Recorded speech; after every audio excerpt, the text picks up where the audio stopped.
Greetings to our viewers. My name is Chantel Mangete. I welcome you back to Imbeleko. We've got many interesting stories.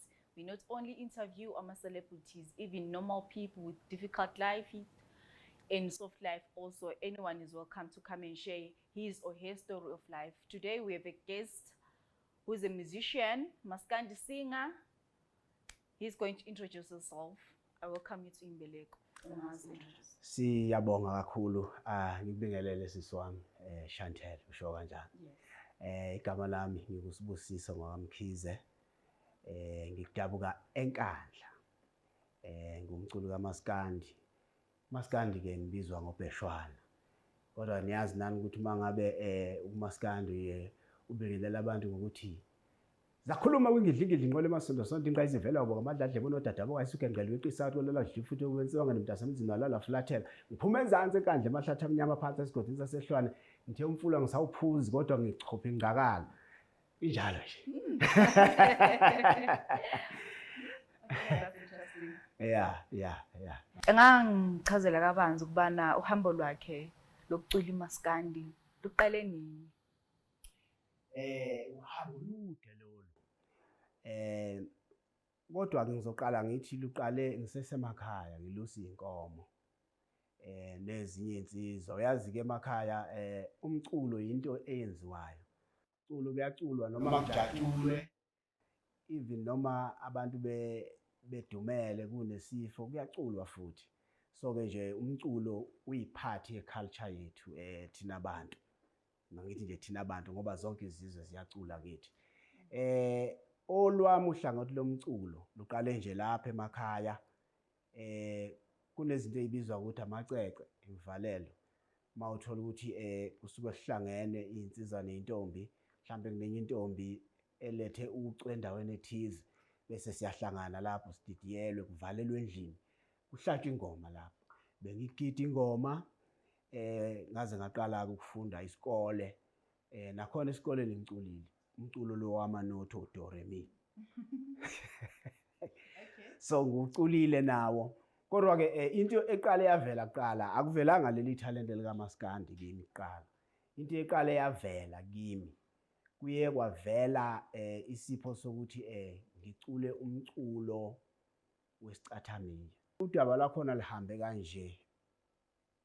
Ngo-1992 ngisafunda isikole kunomfowethu owayeshada igama lakhe uThulazi simbiza umthwishi manje weshada nomakoti uMamakhaya.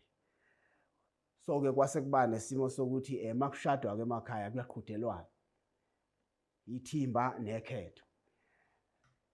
So umfowethu kwaneqembu lesicathamiya abalimemayo insizwa ezayibuya kwenye indawo yakhona lapha ngakithi ngaphesheya komfula uthukele kuthi isegcothoyi lensizwa le umfowangubani babecula into emnandi kakhulu ababhemu. Yibona ke ngathi mhlawumbe uNkulunkulu wabasebenzisa ukuhlokoloza lento eyina ngoba emva kokuthi babonile becula umculo ngamaphimbo nje kuphela bengadlali iziginci bengenzi lutho kodwa becula into eyinhle kangaka. Ngase ngibana leyo nto nami ukuthi ayingeke kufanele ukuthi ngizame nangempela ngahlanganisa insizwa zangakithi besikhula nazo sayiqala ingoma sacula nathi sibalingisa kwaze kwaya ngokuya sagcina sesithola nathi ukuthi okay siyakwazi ukubhala ingoma siyakwazi ukucula njengathi ngoba yonke into ngicabanga ukuthi iqala ngokuthi ubuke lo omunye umuntu kepha bese uyazithola ukuthi awuyena loya muntu uwe kuvele lento le ewuwe ngaphakathi. So ke nathi ke uhambo lethu lesicathamiya lihambe kanjalo. Ngiqhubeke naso ke ngisishaya kwaze kwaba ngiyaqeda isikole. Mangiqeda isikole ngase ngiya eMaritzburg ngokuyoqhubeka nezifundo. Mhlambe eMaritzburg ngihlale 2 to 3 years. Kwasho ukuthi umculo lwesicathamiya bengiwulalela even nasemaredweni yabo. Kuneqembu ebengilithanda kakhulu ebelibizwa iAfrican Music Bombers elaziwayo nje kakhulu emculweni lo wesicathamiya kumbe imbubi. So ke ngangiwathenga njalo besama cassette ngale yankathi. Ngangiwathenga njalo ama cassette abo. Bese kuthi ngo2002 kune album ababeyikhiphile ethi uzimazisa. Ngase ngithola inamba yabo ngabafonela ngabatshela hey kunesikhathi ngifisa ukuthi engathi ngake ngizocula nani nangempela saxhumana ne leader yakhona ubaba Mahlasi wathi hayi kulungile sizohlela sibone kanjani into yakhona ke ibilo ihlelwa nje kanje uyazi nawe kuthatha isikhathi kusuka kwelinye iprovince uya kwenye iprovince akuyona into ongavuka nje ukuthi sengiye goal manje so ke sayilungisa ke kwaze wafika isimo sokuthi ngo2004 ngakhuphuka ke ngeza ngapha Johannesburg ngenhloso yokuzocula kuphukeni kwami ngakhuphuka nje inhloso yami kuyileyo yokucula so ngahamba ke ngafika efikeni kwami ngafika ngoba ngathi ngafika eWonders emateksini ngafika ngabona kwasho ukuthi manje ifoni ayingeni yalabantu engiyakubona yabo ngalala eWonders kunenye insizwa nje eyangilalisa eTexini ngiyabonga kuleyo insizwa ngisayikhumbula igama layo kodwa nje engikusho ukuthi abantu bamatekisi bayasisiza kakhulu ezintweni ezahlukahlukene banabo ubuntu so ngalala eTexini kwasekuseni ngavuka ngaphinda ngazama ukumkhuluma hayi saxhumana hayi ke lwaqala lapho uhambo ngaqala ke nge2004 ucula neAfrican Music Bombers 2004 2005 2006 kwaba nama-album esiwakhiphayo nawo kuthe ngo2007 sengiyake kulena ke manje ngathenga isiginci bengihlala eThembisa nomfowethu uSibondiseni nabanye nje abafowethu oNjabulo noNtokozo nabanye kwase kuba isimo sokuthi isiginci ngiyasithanda sasihlanganisela nomfowethu asithenga sahlala sikhona kodwa ngikwazi ukusidlala so kwathi ngawo lo nyaka usuzophela u2007 ngingekho mina endlini eThembisa ngiye le la besi rehearsa khona leAfrican Music Bombers mangibuya ngabuya bangitshela indoda kunomuntu odlulela ushaya isiginci ngendlela ongazi ibona ngithi mina upha nithathanga inamba zakhe khona sibonisa bathi ayisithathile ngimthindi bathi thinta ubale insizwa to come ladies come ladies wozani mantombazane hayi ke ngifonele lensizwa kushuthi isengasekhaya ayigcina isibuyile ke mayibuya bese siyaxoxa kodaba ngimcela mfowethu ngicela ungibonise ukudlala intambo wangifundisa kuqala ukuthi isiginci sisethwa kanjani hayi saqala wahamba isikhathi hayi kwabonakala ukuthi hayi nami sesiyaqala ukukhuluma saqala sankwankwaza sagcina sesikhuluma iqale kanjalo ke indaba yami yomusic ngazi noma khona yini ofuna ngiqhathaze noma ngivele ngilonge ihudulile okay so lana engabuza bana so angithi lithe qale ngokucula isicathami yebo isicathami ingoma yini yokuqala elayenzayo esicathami ngingakwazi ukungiculela yena na izothi kanje ngoba ngifice nje vele ngijoyina iqembu bese livele likhona leAfrican Music Bombers ziningi ingoma ezaziwayo abaziculile kodwa nje mhlambe mawuthi ngiculele kunengoma yabe yadumayo eyayithi uPiano eya recordwa ke sasisebancane ngalezo ikhathi kodwa nje iyona ngoma ngicabanga ukuthi iqembu laziwa ngayo ubaba Mahlase uyathi meyibiza athi walibona qhamuka kulezi ndaba bese ingena lezi zebhezithi lelo baze ngangilindile ya wasikidla yesile lozakophoza izinyembezi kanjalo nje labo engabathola emakhaya yibo abangimotivate kakhulu engathi bangi-influencer bangifaka lolu gqozi lolu lokuthi nami ngizibona ukuthi ngiyakwazi ukucula uyabona mawusese emakhaya i-challenge esaba nayo oqala kwaba indawo yokupractice ngoba ngikhumbula ukuthi kunomunye umuzi wakaNtuli ngasekhaya la sacela khona ukuthi sicela ukurehezela khona umuzi wakaNtuli eNyevini sacela ubaba wakhona bese besukile endaweni la sakhe khona bakhe ngaphezulu ePoland. Kodwa ngenxa yokuthi sayocela enxiweni la khona ezindlini ebeyingasahlali umuntu, siqale lapho ukucula siculela khona. Kwaba ne-challenge yokuqala abantu abazange bathembe ukuthi labafana benzani manje, bacabanga ukuthi sifuna ukuntshontsha iy'mbuzi nayo yonke lento. Uyabona uma uyocula ngoba manje bekuyinto ebesiyenza ngey'khathi zasebusuku yabo, mase sesiqeda ukwenza yonke imisebenzi nokulusa iy'nkomo yabo. So-ke sayeka-ke lapho ekutheni senza ama-rehearsal emzini wakaNtuli. Sase siza la phezu komfula sapractice-zela phezu kwetshe.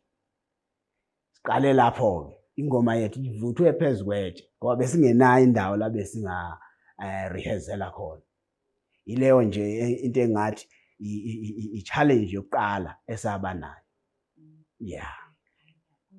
So wona umndeni, how did your family support you ngenkathi uqala uhambo lwakho?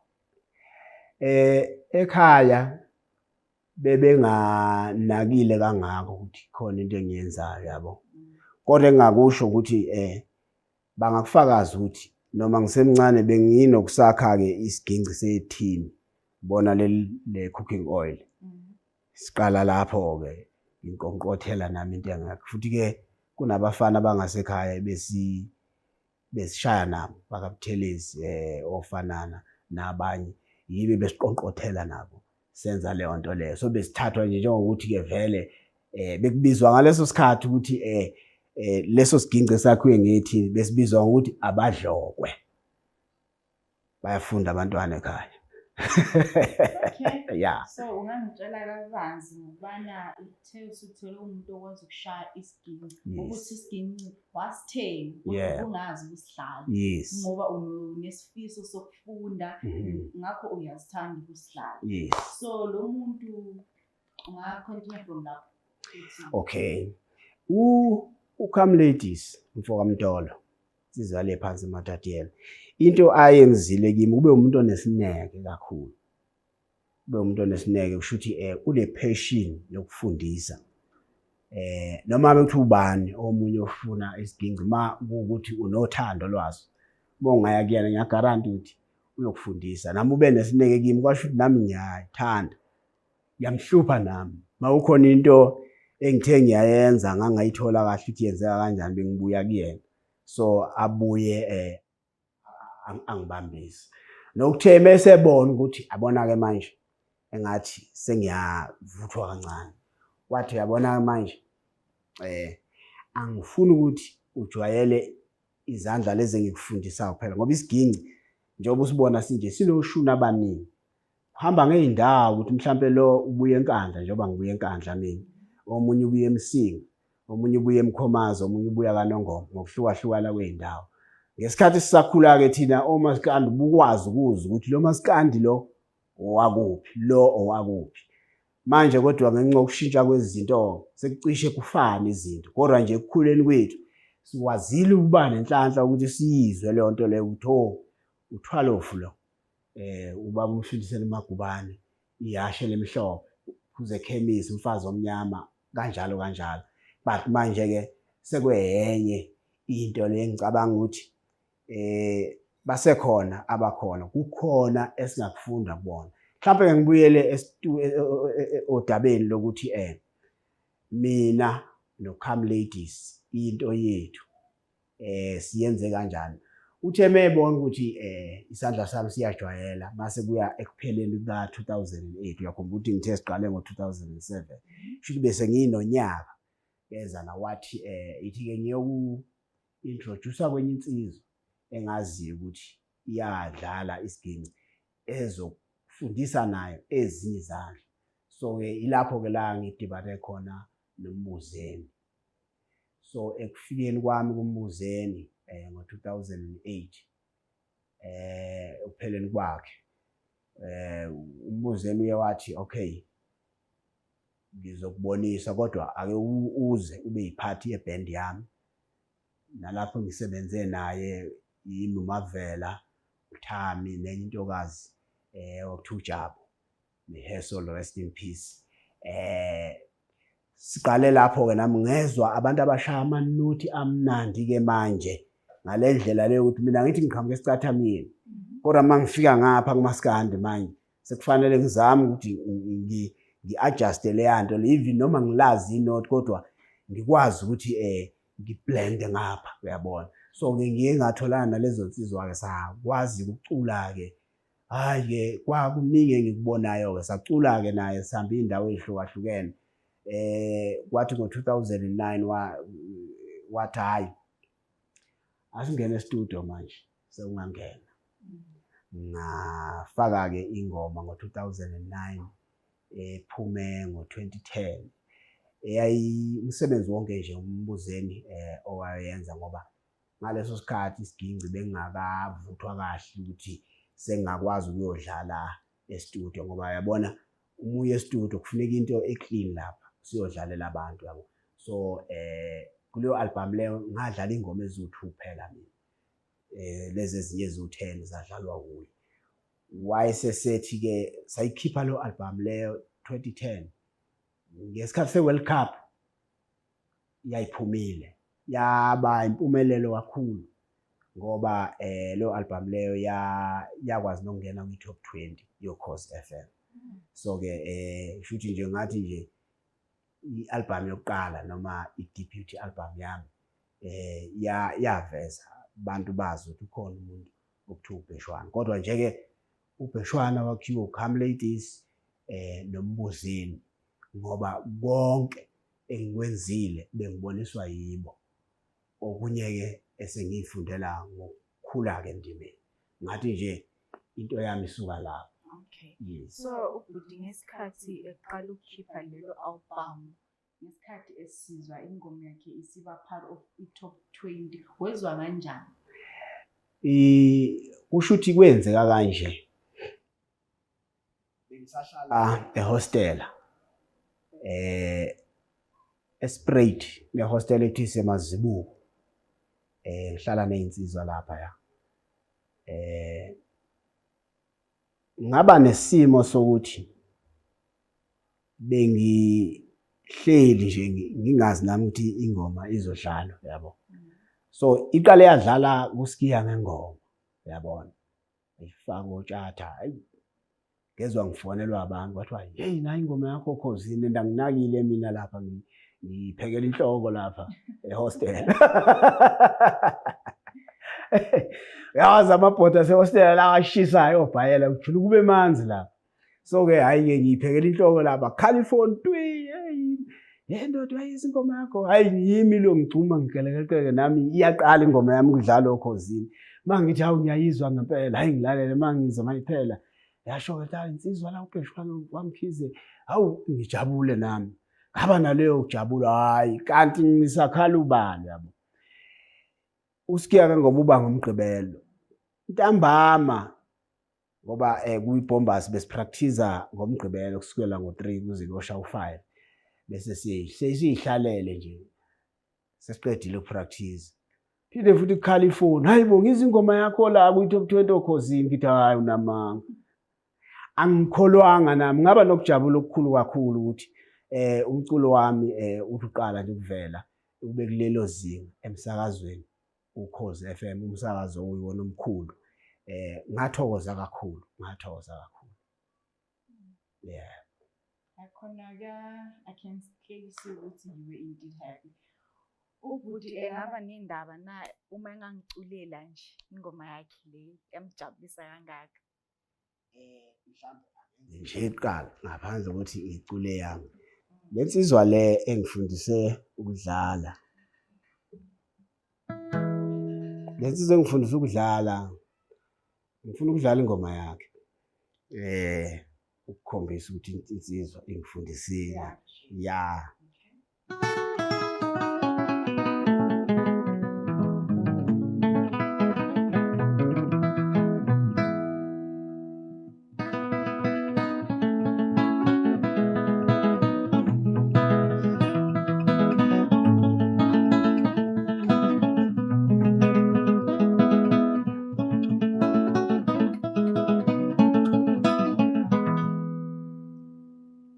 idlala kanjalo sekusile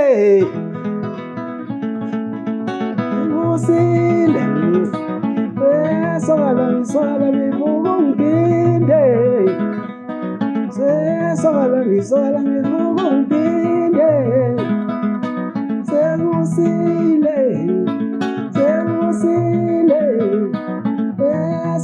sokala mivuko ngipinde abanye baphinde ayiwe sokala mivuko ngipinde ayiwe sokala mivuko ngipinde.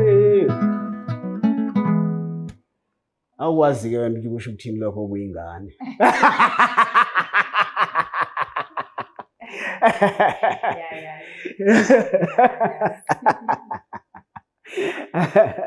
Ingoma yakhe-ke le iyona album yakhe ayiphusha ngaleya minyaka leya ngenkathi ngidibana naye.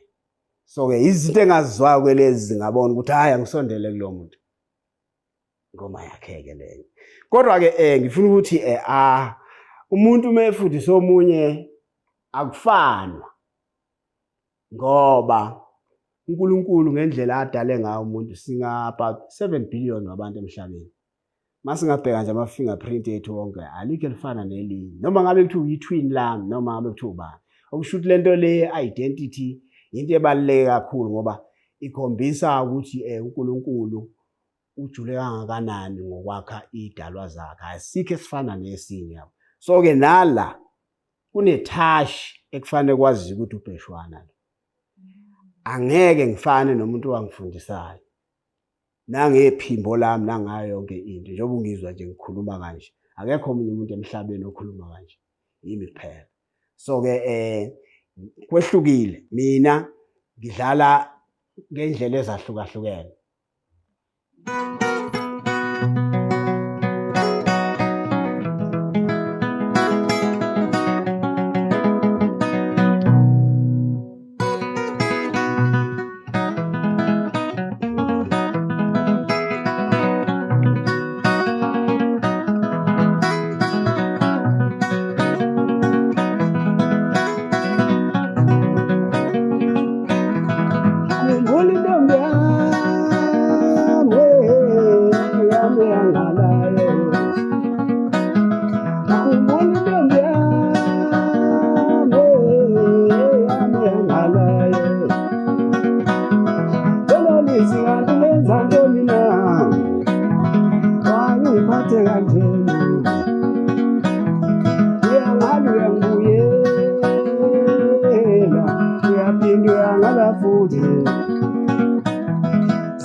Sonda yakhe ingazivela kwabantu ndibona uDadabo wasigegela inkosa leyo soyela ngifuthe kube simamele ihlase ngidolana naflathe iphela libithula kubenza apha kade bathatha amanye amaphathi esigwethu sasehlwa imfule ukuphuza ngisawubuza umfule. Hayi uyashaya ngiyabonga. Ngiyabonga nami. Njengoba uzwa nje ukuthi lokho kade kushaya kwakhe kweyenye into nalokho kushawa yimi manje kwehlukile futhi nakho. So-ke angeke uzufane nomunye umuntu noma ungamthanda ukumlingisa. Futhi-ke ngicabanga ukuthi kubaculi emhlabeni wonke ngoba isithanda ukwanda lento yokulingisana. Kukhona abaculi abayoze bahambe singakaze siwezwe amaphimbo abo a-original abawaphiwe uNkulunkulu ngenxa yokuthi umuntu wazibopha ekhoneni lokuthi ulingisa ubani. Uyayithola leyo nto? Yes. Ude ngichazela ukuthi why wathatha le ngoma intombi yami yangala. Ngiyalala. Bese bekuyalile na. Ingoma le special yokuthi sizwa igameko eziningi especially this day. Indlela esekuphathwana ngayo othandweni ayifani ngalezi yakhathi zakudala yayibona lonto lo. Kuqala intombi ibikwazi ukuthi iyali insizwa itsheda ngisakufuni. insizwa kwamukele lokho. Hayi ukuthi ngoba intombi sithi angisakufuni, sekufanele kube khona ozoshawa, sekufanele kube khona ozolimala. Ngoba ibithi intombi mayimile kuthi iqome lapha kabani uthola ukuthi lezinye insizwa ezazi kade ziyifuna ziyasho ukuthi wensizwa mawungaba ucacisa ukuthi yini ofuna ukuyenza ngengane yabantu, ufuna ukudlala la thina besifuna ukumthatha ngoba sifuna ukumenza umfazi. Bese zenze njani ezinye insizwa zithi kukho soka ladla kahle imbangi ekhaya. Ithi mayidlula intombi ishelwa ke kuze kuyoba yileyo ndawo izifinyelele esithubeni sokuthi iyagana. As long as ingakagani ifake iringi noma ilokhuzana inkehli noma yini, zisenelungelo iy'nsizwa zokuthi ziyishele. So ke lolu daba lokwaliwa yinto ebijwayelekile yokuthi mawukuthi kukhona okuthile okwenzile intombi wayo, kumbe mhlawumbe akukho okwenzile, isinto nje ezinye insizwa. Ikwale nawe uyibuza ukuthi ngenzeni ekufika abanye. Khona kwenzeka. Kuyenzeka. Hayi khona kwenzeka.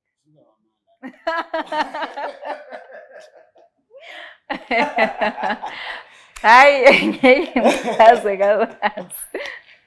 Interview into wrong namhlanje. Interview. Hayi ngiyasho kuphela ukuthi hayi kwenzeka sometimes ukuthi uthi unomuntu usukubona omunye umuntu asuke namandla kodlula lo naye and akusicala ngoba uyabe engakakugani. Yeah kunjalo. Manje kulezi insuku kusuka abantu abasayalani ngendlela eright. Basuka beshaya nithi ngale ndaba ye-abuse. Indaba yokushayana ayikho kahle ngoba okokuqala uma uyindoda kumele wazi umuntu wesifazane akakhiwanga njengawe wena uyindoda. Ngoba uNkulunkulu esenze saba namamasela ngathi athe uqine. Wena umzimba wakho uthambile yabo.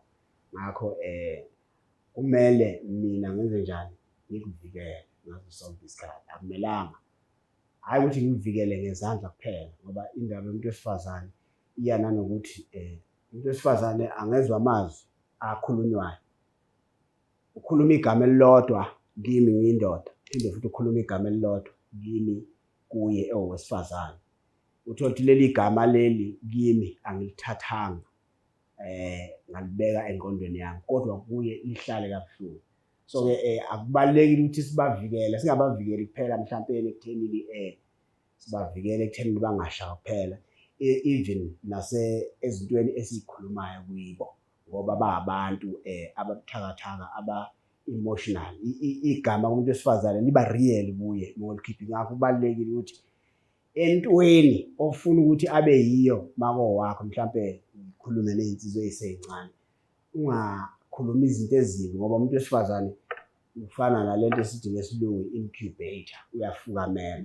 So whatever you give to her she multiplies it. If uzomnikeza izinto ezimbi uzovuna izinto ezimbi ×2. So kubalekile ukuthi ey'ntweni ozenzayo noma ngokwenza noma ngokukhuluma kube izinto ezinhle ukuze nawe kuye uthole back izinto ezinhle. Ngicabanga ukuthi nje ilele lapho ekuthenini la kufanele khona sizame ukuthi sibhalansisane khona ngoba enye into ndodakazi uyabona kunomthetho yonke indawo. Uma udrive imoto umthetho wala eSouth Africa uthi udrive ngaka left, mawusu drive ngaka right usuphula umthetho. So nobudlelwane kumbe ngithi relationship inemithetho yakhona ekumele wonke umuntu ayazi ukuthi mina kufanele ngihambe ngapha kule lane engapha, ngingahambi le lane engale. And umuntu ukuze akwazi ukulandela leyo mthetho leyo kumele afundiswe, awunikeze license yokuthi udrive imoto ungazange uyifunde.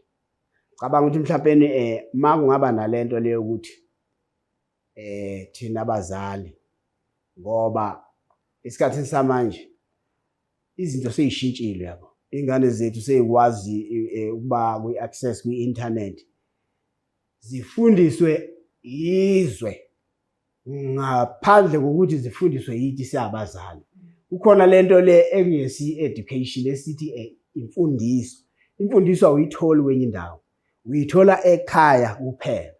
So ke kubalekile ukuthi umntwana noma ngabe umfana noma ngabe uyintombazana afundiswe umfana ukuthi hey intombazana ishaya iyavikela udadewenu noma ngabe kuthiwa owakuphi. Yayizwa lonto leyo. Namantombazana azi ukuthi ubhuti lo noma ngabe owakuphi. Noma ngabe kufika isikhathi sokuthi niyahlala phansi nazane ini. Cabanga ukuthi lokho kungasiza ekuthenini ugweme lento le esisiphethe kabuhlungu kangaka. So whatever you say to a woman, wena uzothi ukhulumile nje uyadlulisa, but that thing iyangena iyahlala, iyamlimaza. So you should not only protect like your wife or your girlfriend or any girl ngaphandle umvikela from umshaya. Even words have a power. Words can destroy someone's future. So be careful of the words that you take out from your mouth. Ngoba umlomo unamanye amandla ongawazi nawo nje.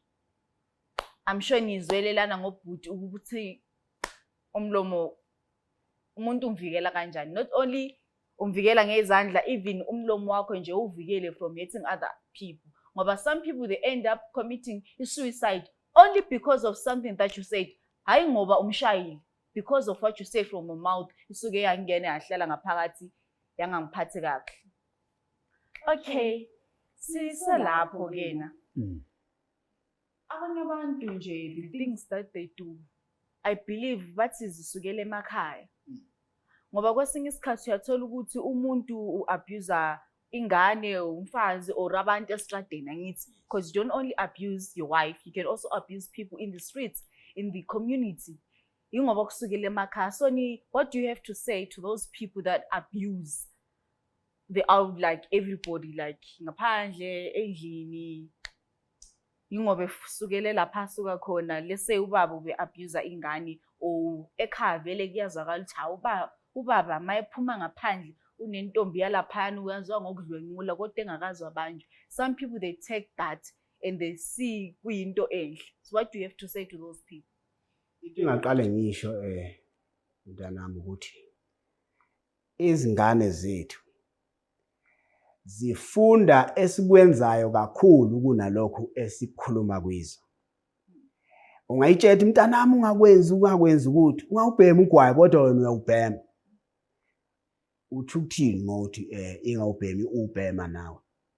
So ke lento iqala kithi bazali ukuthi lento esifuna ukuthi izingane zibe yiyo kumele nathi siyenze leyo nto leyo.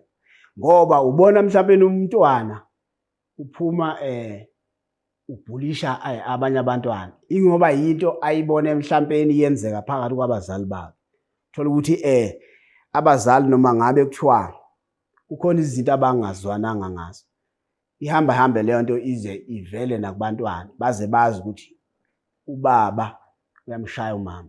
And umfana okhulayo wala ekhaya wazi ukuthi uyashawa, wazi ukuthi umuntu wesifazane uyashawa, yizwa lonto. The first things azoyenza kwi-girlfriend yakhe uzoyishaya. The first things azoyenza kwabanye abantu uzocabanga ukubashaya. Thina ke esikhulele emakhaya abafana sikhule ngalendlela yokuthi khona into ebekuthiwa uqhathwa emakhaya. Futhi masisakhula ukuze umazi omunye umuntu ukuthi omunye umuntu uyashaya. Benisukela nje ningacabene kuthiwa ake ikhali. Sishayane, ufundisa ukuvika, ufundisa ukukhipha. Kuyo yonke leyo nto leyo ukwazi ukuthi kufanele uhloniphe umuntu olingana naye nomuntu omdala ukunawe ngoba uyazi ukuthi omunye umuntu uyashaya. Awuvele nje ukhulume noma kanjani nomunye umuntu. Usena leyo nto manje ke sekwanda izinto zezibhama usakwazi ukubona umuntu oyigwala nongesilona igwala ngoba wonke umuntu manje usiyagoloza. Sizwa nje sekhipha inhlamba. So ke into engicabanga sengathi ilahleke kakhulu. Ilahleke ekukhuliseni kwabantwana. Sikhuliselwa abantwana ama-social media, sikhuliselwa abantwana iyo yonke into eyenzakala ngoba yabona nje njengoba ungaka i-community yakho kunezinto ekufundise zona ongasifundiswanga ekhaya and ziyiphathi yebehavior yakho. Uma abazali bakho bengeke babe careful ukuthi bathi uyithatha le nto ishoyo ngoba asiyikhulumi la ekhaya, ngoba bayazi ukuthi ngenkathi uphuma noma ngabe esikoleni noma ngabe uyakuphi utholana nabanye abantwana babuya kwamanye amakhaya. So ke into egcinayo ukuthi uthi noma usutholene nabanye abantu ungashintshi indlela eyiyo ilento leyo uyifundise ekhaya. So ngicabanga ukuthi nje lapho ngaphezulu kwe-education nani imfundiso ebuye emakhaya yiye yakho umuntu. And ke emakhaya thina sikhule kunalento leyo ukuthi ingane bekungashiyi ukuthi yakamkhize or yakandlovu. Bekwaziwa nje ukuthi uma ubona ingane ukuthi siphumile endleleni nomuphi umuntu ubekwazi ukuyiqondisa. Ngiyoswazi nendumo manje laba abasashaya kuthiwa abangashawa kanti neBhayibheli liyasho lithi ingane moyishaya usuke uyephula umphefumulo wayo ekufeni. So ke kuningi osekuyekiwe naleli gama ke leli lama rights. You can't have a right without a responsibility. So iningi labantwana bethu ba-interpreta ama-right ngenye indlela. A right must also accompany nani ne-responsibility.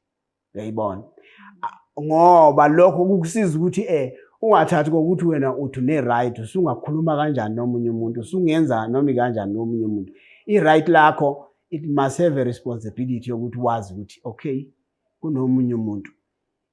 Kungenzeka into engiyishoyo kuyena ayikho right, kwenzeka into engiyenzayo kuye ayikho right. Une-right naye ukuthi athi no. So ngicabanga ukuthi ilezo zinto ekumele sizame ukubhalansisa kuzo. Hayi siyabonga with the lesson osinikeze yona manje. So back to umculo weMaskandi.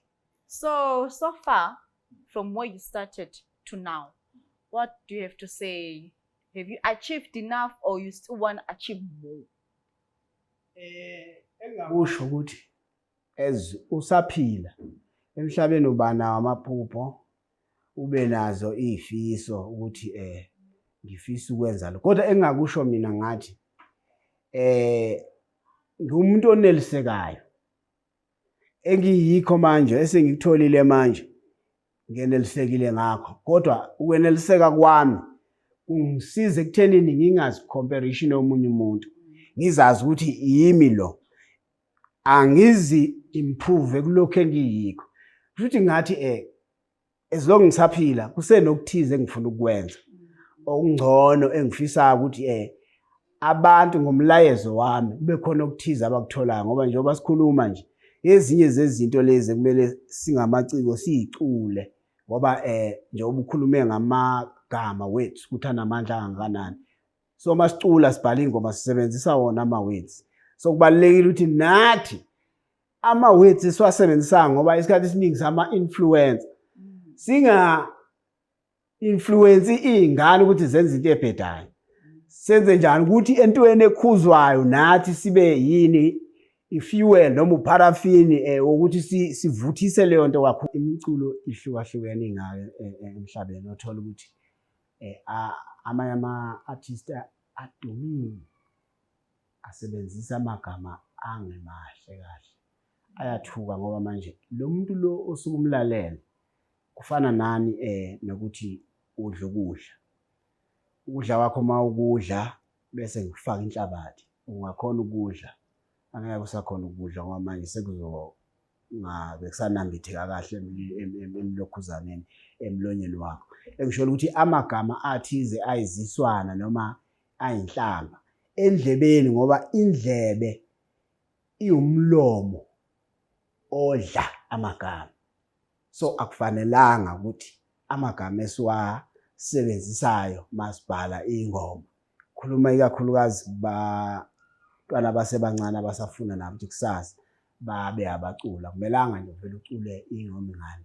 Inhlonipho ibalulekile futhi inhlonipho iqala kuwe ukuthi usihloniphe wena bese ukwazi ukuhlonipha nabanye abantu futhi. Hi, siyabonga with what you say so far. I also understand that in music esilalelayo it does affect one's life actually.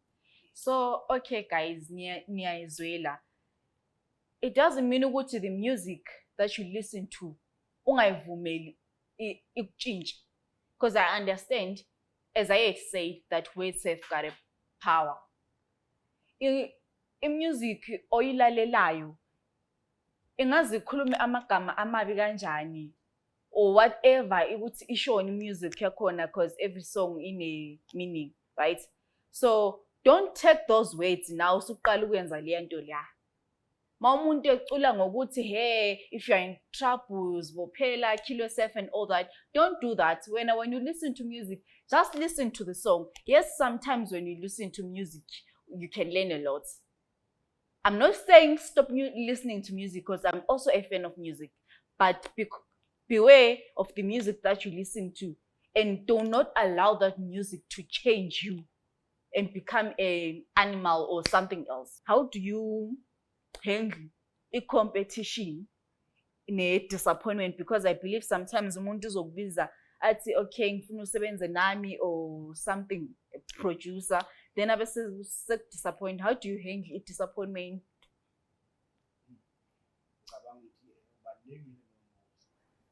Impendulo yami izobe lapha abaningi abalinyazwe yilezi zinto lezokhuluma ngazo, ngoba into ekumele uyazi uma ungena kule industry ukuthi competition is very high.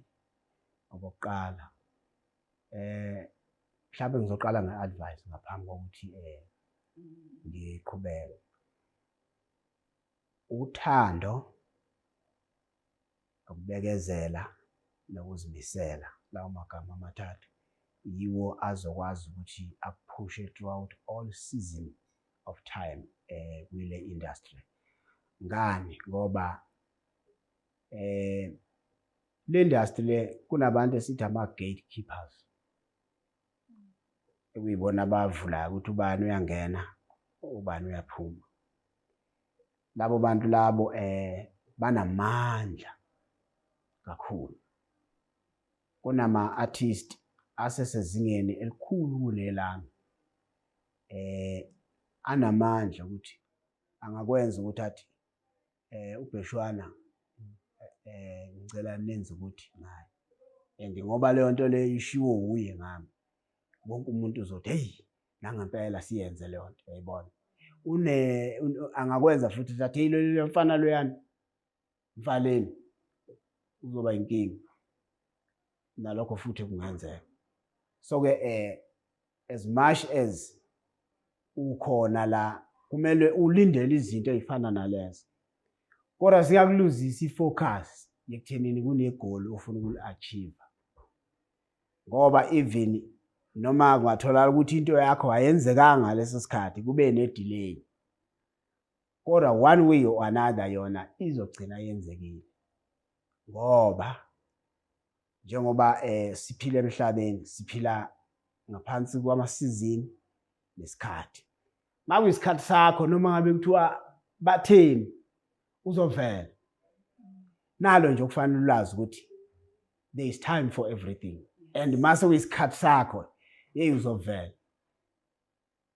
Yonke leminyango ungahlala bangakunaki kube sengathi awenzi lutho. Yabona nje mangakhuluma iqiniso, mina njengoba ngibuye enkandla ke umculo lo kaMaskandi ingqalabutho esingathi ethathwa njengomqali wawo uMaskandi nabanye, ngoba ngicabanga ukuthi kunabanye noma bona bengazange bakwazi ukuthi barekhode ngalezo sikhathi. Kunobaba uPhuzi Shukela, yena umuntu owaziwayo ukuthi uMaskandi waqala kuye wawurekhoda ngeminyaka yama-60s lapho 70s. So ke so mawukhuluma ngenkandla ukhuluma ngento vele njengoba ubona nje ama-artist maningi ngasenkandla. Sibaningi futhi amanye asavela, amanye asevelile anohlonze anamandla, amanye akhona asazabalaza nabo bazovela ngesikhathi esiyiso. So ke yileyo nto ebalulekile ukuthi focus and uzazi wena ukuthi ubani. Yes, akusho ukuthi mina kunama-artist aqale emumva kunami endimeni yomculo bavelile kakhulu, but ngiyababongela ngoba isikhathi sabo, uyabona lento le ihamba kanje, isiZulu sithi ihlabathi ziyagqibana. Fika omunye kusenabanye yabo njengoba ngikhuluma la, kusenabanye abaseza emva kwethu abasazokwenza izinto, kodwa ingakho ngikhuluma la ngoba ngiyazi kumele uma bethola iy'nkulumo ey'fana nalezi bakwazi ukuthi bakheke ukuze bathi uma befika nabo babone ukuthi okay, abantu laba yilezi y'nkinga esidlule kizo. Hi guys, I'm sure niyayizwela. Patience, there is time for everything. Inkinga abantu kwesinye isikhathi nisuka ufuna ukwenzani, uhamba, kumele umuntu aqala khasi. Sizofika isikhathi sakho sokuthi wenzeni uhambe. Alright, hi, siyabonga. Iphi ingoma khona ingoma eniyikhiphe manje, your latest music song? Ngakwazi ukucolela yona. Engingakusho ukuthi ngisazoyifaka yakulo nyaka. Yona ngeke ngiyiculeke ngoba ayikaka bangaze bayithathe bayenze into ethile. Ya ngenxa yaleso sizathu. Mhlawumbe kodwa-ke ngingakuzwisa kwezinye.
Izodliwa izingonyama.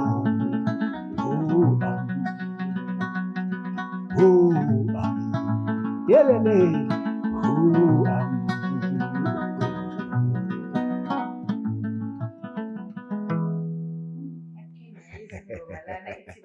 Sukani emahlathini angithi. Izodliwa izingonyama.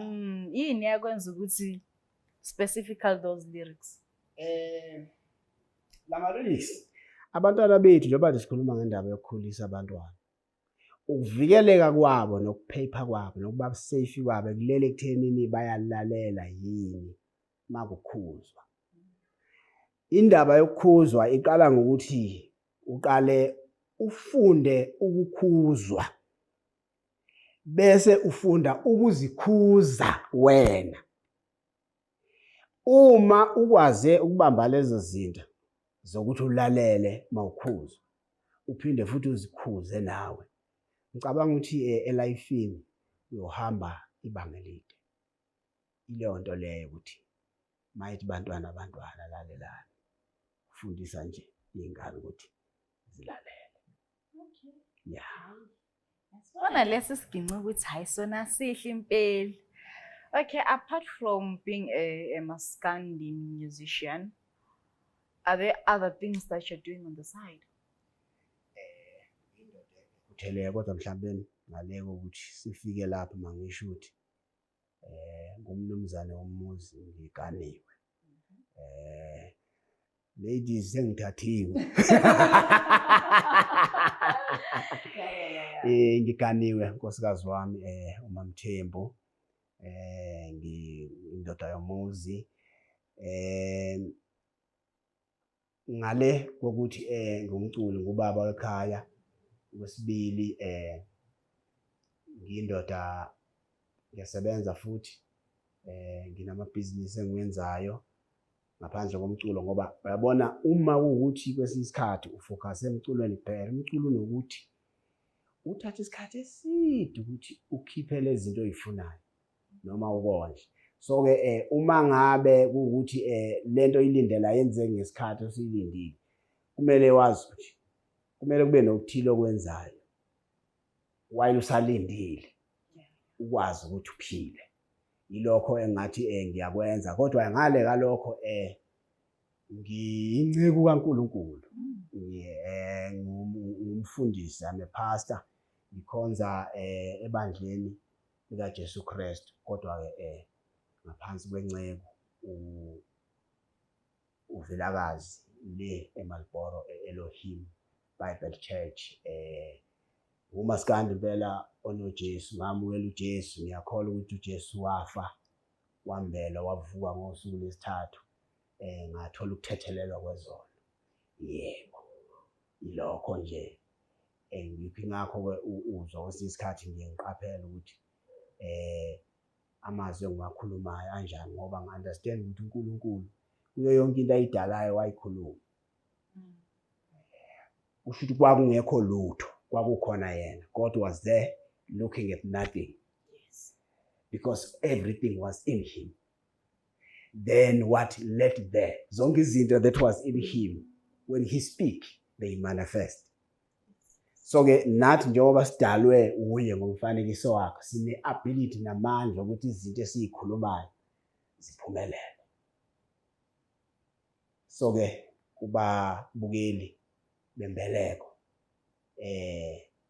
asimkhole uNkulunkulu osinikeza ukuphila, sizizwe ezahlukahlukene, sikwazi ukuthi uyasithanda, sazi ukuthi akukho okubi afuna kwenzeke kuthina, usinakekela ngaphezu kwayo yonke into ayidalile, siseyingqondweni zakhe. Njalo ukuthi abantu kulezi nsuku ukholelwa kusincane, seluncane impela, to the extent that abantu abasathandazi lately. They no longer believe that Yahusha is there. They don't believe in the Almighty anymore. If there is anything like an advice, as a pastor, I believe there's something that you can actually tell to the viewers, because people's faith now is so small. They don't pray, they no longer go to church, they don't even believe that the Almighty does exist. They've lost faith because of the way things are going. Some people, they're suffering. Umuntu uyadlula ebunzimeni, then abesebona ukuthi why ngisuffer kangaka, but then there's the Almighty. Abese kubona ukuthi no, there's no use of me praying, but they no longer believe the fact that everything happens for a reason. I believe as a pastor, there's something that you can actually help the viewers with. Ngifuna uqala ngithi ubukele lapha ekhaya, uNkulunkulu uyasithanda. Mhlawumbe into leyo ekumele sihlale sicabanga ngaso sonke isikhathi, ngoba once sakukhohlwa lokho, sabheka izimo esidlula kwizo, sizogcina singaliboni uthando lwakhe, kanti lukhona. Into eyenza ukuthi ngisho njalo ukuthi uyasithanda, ngoba njengoba ngihleli mina nawe, sinikezwe soyi-2 24 hours a day.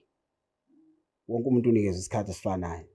Umuntu obizwa ngokuthi uyiphara, ngithanda ukubabiza kanjalo, ohleli ngaphansi kwebridge oyenza naye uphethe 24 hours a day. Into esiyinikeziwe common. Okwesibili, le oxygen lesiyiphefumulayo nayo, the very same people okuleso simo leso naye usebenzisa la, ngathi ayiqale la indaba ekuthenini ke sibonge ukuthi umuntu uyaphila, ukuvuka nje kuseni. Ngoba njengoba uvuka wena uvula amehlo, khona umuntu olalethe sobonana kusasa, wawavala amehlo, kwase kuba usewavalela safuthi, akangabe salithola ithuba lokukhuza lokubona usuku. Ngathi ayiqale la ekuthenini ake sibonge impilo, siyibone njengento ene value engeke ireplaceeke, and impilo uNkulunkulu asinikeze yona iwukuthi yena udinga ukuthi simazi, ngoba ubona bonke abantu badlula ezimeni abadlula kuzona. Kushoda ulwazi lokwazi uNkulunkulu ukuthi ubani lo nkulunkulu. So yilo nalowo muntu une-perception ngoNkulunkulu ayishona. Abanye bacabanga ukuthi uNkulunkulu yilokhu, abanye bacabanga ukuthi uNkulunkulu yilokhu. So kumsebenzi wethu-ke thina esibiziwe ukuthi sichazele abantu ukuthi ubani lo nkulunkulu. Umdali wezulu nomhlaba, odale izizwe ngagazi linye, wamisa umumo wazo nemingcele yazo ukuthi isizwe esithize siyokwakha la. Alikho iphutha ukuthi uzalelwe kule family ozalelwe wiyo. Yonke into ihlelwe uNkulunkulu wasemaphakadeni, wa-arrange yonke into. If ekwazi ukubala iy'nwele zakho ey'sekhanda, ethi alukho luwayo asuke engalwazi ukuthi luwile kuwe. So kumele thina sazi yena ngoba yena uyasazi ukuthi asazi ukuthi uyasazi. Ingakho kwesinye isikhathi siphila kulesi simo lesi sithi once umuntu engamazi uNkulunkulu sithi ilento esithi identity crisis egcwele umhlaba wonke. Abantu abazazi bona ukuthi bawobani ngoba abamazanga yena.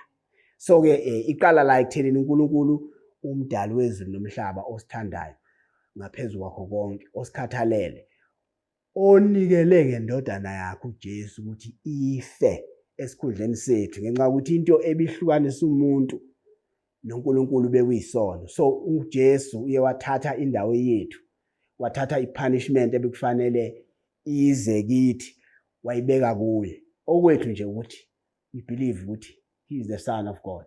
He died, he was buried and rise on the third day for our justification.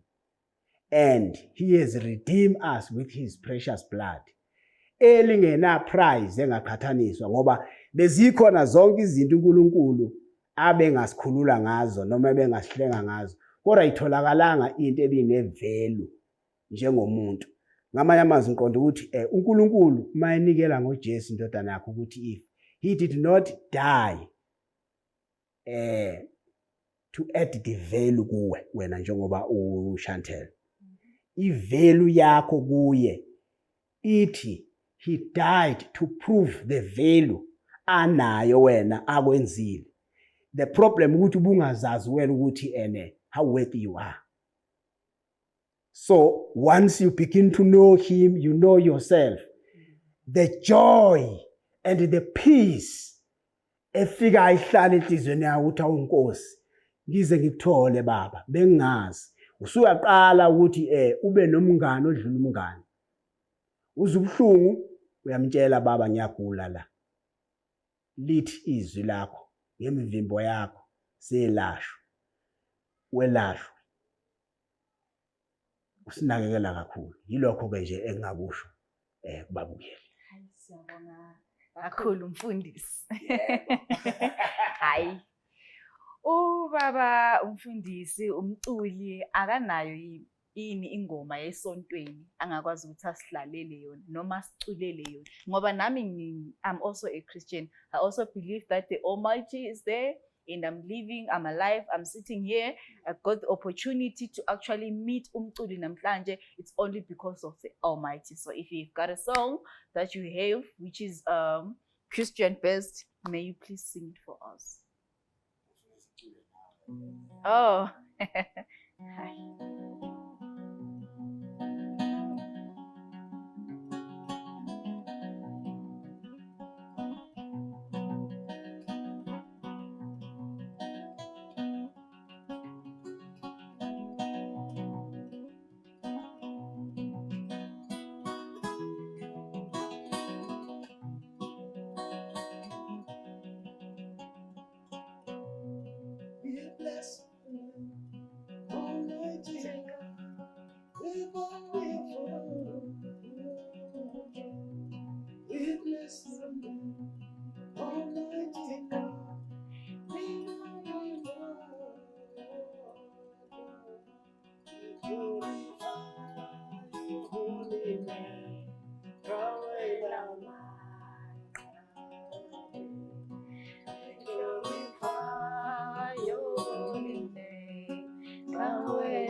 glorify your holy name.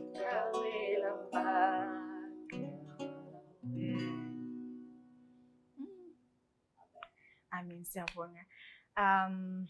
Thank you so much for visiting us today. So abantu mabefuna ukukuthola, like maybe let's say there's an event, someone wants you to come and perform, may you please leave your social media accounts, your details, so that people can find you. Khulu ithuba dadewethu. Ngibonga kakhulu ukuthi ningimeme ngize la. Ngibonge nababukeli imbeleko ukuthi basinikeze indlebe. Ngiyatholakala kuma social media platform, ku Facebook ngine account Sibusiso Bheshwana Mkhize, bese ngiba ne page khona ku Facebook Bheshwana Music Show. Ngicela ukuthi bangifollowe kulelo page lelo. Mangisakhuluma ngeBheshwana Music Show, ngiba ne-event engiyenzayo le emakhaya enkandla esibiza ngeBheshwana Music Show. Iqale last year i-annual event, nakulonyaka ngeyomusa kaNkulunkulu sihlela futhi ukuthi siphinde siyenze. Inhloso yayo ukuthi sithathe umusic, ngoba esikhathini esiningi ama-artist ayaperforma abantu abasuka emakhaya, kodwa mayise bedumile baperforma endaweni ezithize bangabe besaya emakhaya la bezala khona boperformela abantu laba abababuke bekhula. So inhloso yami ukuthi ngenze okuhlukile kunamanye ama-event organizers. So inhloso yethu kuyileyo, Bheshwana Music Show 2025 iyeza nayo. Ngiyatholakala ku TikTok as uBheshwana Mkhize, ngiyatholakala futhi kwi-Instagram as uBheshwana Mkhize. Kuma booking bangasebenzisa i-email ethi beshwana@gmail.com, beshwana@gmail.com. Mhlambe ma ukuthi khona abafuna ukufona bangafona bathi 061 2005 032, 061 2005 032. Inamba leyo ngiWhatsApp ngayo. Angiphinde futhi 061 2005 032, inamba engitholakala kuyo leyo. Naku WhatsApp ngiyatholakala futhi. Engakusho ukuthi sikhonza lapha Elohim Bible Church Marlboro. Bangangithinta abafowethu sikwazi ukuthi siyohlanganyela enkosini. Ngiyabonga kakhulu bafowethu. That is for you. Okay, balaleli, thank you so much for, just want to say thank you to everyone who watches our videos repeatedly. Sanibonga kakhulu for the support. And also guys, nizwelelana ngoba Mkhize ukubana music inamandla to change someone's life. So to everyone who's a fan of music, do not allow music to change your life. And also to those people who no longer have faith in the Almighty, guys, God is there. He exists. You are alive